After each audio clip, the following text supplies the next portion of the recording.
السلام عليكم. وصفتنا بقى النهاردة وصفة مميزة جدا وتكاد تكون كده من أجمل الوصفات اللي بجد ممكن تجربوها. هنعمل مع بعض النهاردة إن شاء الله قراقيش، بس مش أي قراقيش، لأن النهاردة هنعملها بالجبنة، سهلة وسريعة وكمان بسيطة جدا. شكلها حلو ولونها وريحتها وقرمشتها تحفة، وكمان طعمها خطير جدا.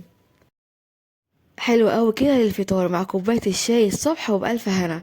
تعالوا بقى بينا نبدأ بالفيديو الجميل ده كده على طول النهاردة علشان نشوف الطريقة وكمان المقادير. بس قبل اي شيء عايزين لايك وشير للفيديو الجميل ده كده على طول علشان يوصل لاكبر عدد من الناس، وكمان الاشتراك في القناه لو لسه مش مشتركين، وتفعيل زر الجرس علشان يوصل لكم الاشعار بكل الوصفات الجديده. تعالوا بينا نبدا.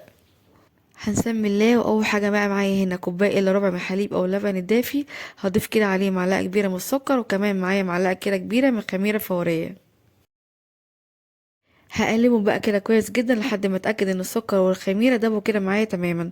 بعد ما قلبتهم كويس جدا هسيبهم بقى كده على جنب، وتعالوا نشوف هنجهز ايه تاني كده مع بعض. بعد كده معايا هنا نص كيلو من الدقيق اللي انا استخدمته النهارده يا جماعه، دقيق كده متعدد الاغراض. هناخد بقى الدقيق بتاعي كده قبل ما ابدا استخدمه كويس جدا، وبعد كده هبدا اضيف عليه معايا هنا خليط من السمنه والزيت. كوبايه الا ربع زيت وكمان نص كده سمنه. لو حابه بقى تستخدمي المقدار كله سمنه مش مشكله خالص. هبدأ بقى اقلب الدقيق بتاعي كده لحد ما يتشرب السمنة معايا كويس جدا. هستغنى بقى في المرحلة دي كده عن معلقة وسباتula، وهبدأ بقى استخدم ايدي كده ان انا اقلب بيها كده الدقيق مع السمنة كويس جدا، لحد ما نحس ان الدقيق بتاعنا شرب السمنة كويس جدا، ويبقى معايا كده زي حبوبات الرمل المبلول. او بمعنى ادق ان احنا بنبس كده الدقيق بتاعنا كده زي مرحلة بس الكحك، بس كده على شكل بسيط بالشكل ده. يعني هنبدأ نمسك الدقيق كده ما بين ايدينا ونفركه كده ما بين ايدينا كده بشكل بسيط. او بقى ما نوصل للمرحله دي ان احنا نمسك كده حبه كده من الدقيق ونجمعهم كده ما بين ايدينا، وبعد كده نفركهم كده بكل سهوله كده بقى الدقيق بتاعنا بقى جاهز. هبدا بقى اضيف عليه كده معايا هنا معلقه كده كبيره من السمسم، وكمان معايا معلقه كبيره من حبه البركه. بعد كده هبدا اضيف معاهم معايا هنا نص كوبايه من الجبنه الرومي المبشوره. طعم الجبنه يا جماعه هايل جدا مع الرقيش النهارده، مديها طعم وريحه مميزه جدا. بعد ما ضفت السمسم وحبة البركة وكمان الجبنة هقلبه بقى كده كويس جدا مع العجين، قبل ما نبدأ نضيف كده خليط الحليب والخميرة اللي احنا جهزناه كده مع بعض في أول الفيديو. وده كده هيكون شكل الخميرة بعد ما تفاعلت معايا بجد ما شاء الله. هبدأ بقى أضيف الخليط ده كده على الدقيق بتاعي أو العجينة بالشكل ده. أو بقى ما نضيفها هقلب. احنا هنا يا جماعة مجرد بنقلب مش بنعجن، علشان القراقيش في نفس الوقت كده تطلع معانا ناعمة.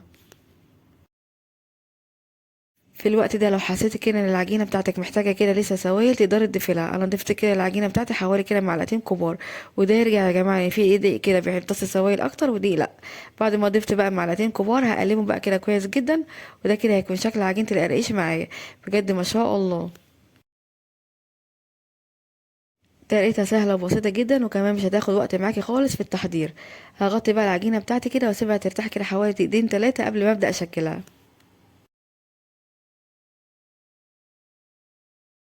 طريقة بقى التشكيل هنا أبسط ما يكون. هنجيب بقى كده قطعة من العجين وأفردها كده بإيدي بشكل بسيط على رخامة أو سطح العمل بالشكل ده. بعد كده بقى نجيب النشابة أو أي فرادة موجودة عندنا، وحاول يعني كده أفردها شوية بالشكل الجميل ده. أحاول بقى أفردها كده على شكل طولي أو على شكل مستطيل بالشكل اللي حضراتكم شايفينه معايا ده. بعد كده بقى نبدأ نبرمها أو نلفها كده رول بالشكل البسيط ده. بعد كده هبدأ اضغط عليها بايدي كده بشكل بسيط علشان تتفرد كده معايا بكل سهولة.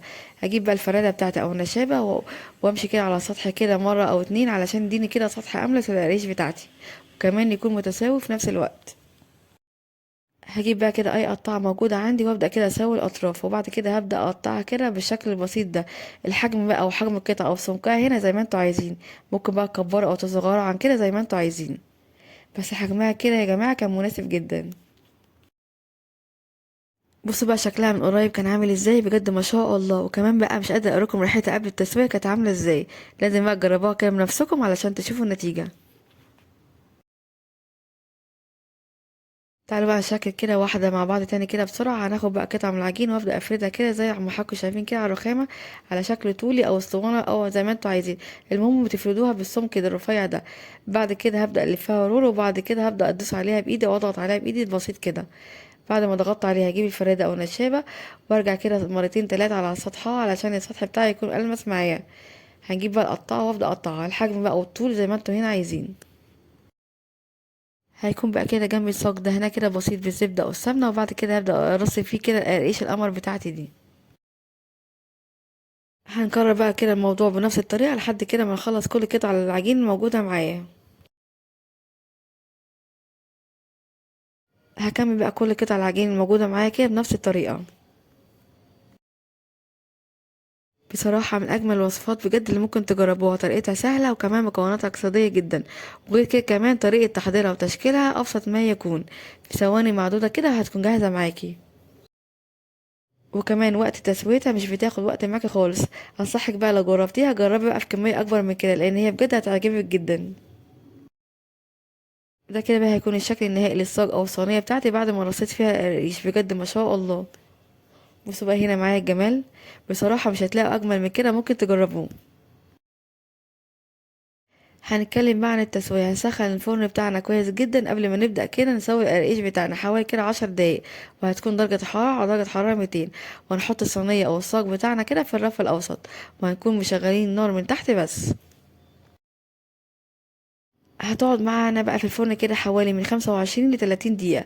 أول بقى ما نلاقي الأطراف بتاعتي بدأت تاخد لون وتحمر هنطفي النار من تحت ونشغل كده عليها الشواية حوالي 5 دقايق. اهم حاجه بقى في المرحله دي اول ما نشغل عليها الشوايه ناخد بالنا منها كويس جدا عشان ما تاخدش معانا لون بزياده. وبرده هنا يا جماعه تسويه على حسب كل واحد والفرن عنده. وبعد كده هنبدا نطلعها تبقى معانا بالجمال ده كله، بجد ما شاء الله تسويتها ممتازه جدا، واخده معانا لون ذهبي من فوق ومن تحت ممتاز جدا. بعد ما نخرجها من الفرن هنسيبها بقى في الصينيه بتاعتها لحد ما تهدى معانا تماما، وبعد كده نبدا نقدمها في طبق التقديم وبألف هنا. بصراحة مش هتلاقوا جمال اكتر من كده، ممكن تجربوه. وجبة سهلة وبسيطة وكمان مميزة جدا في الفطار الصبح مع كوباية الشاي. جربوها وان شاء الله هتعجبكم. يلا بقى بسرعة جربوها كده بنفس الطريقة ونفس الخطوات وان شاء الله هتعجبكم. هسيب ليكم مقادير الوصفة كلها موجودة في الوصف تحت الفيديو. بهنا والشفا مقدمة لكل هيجربها.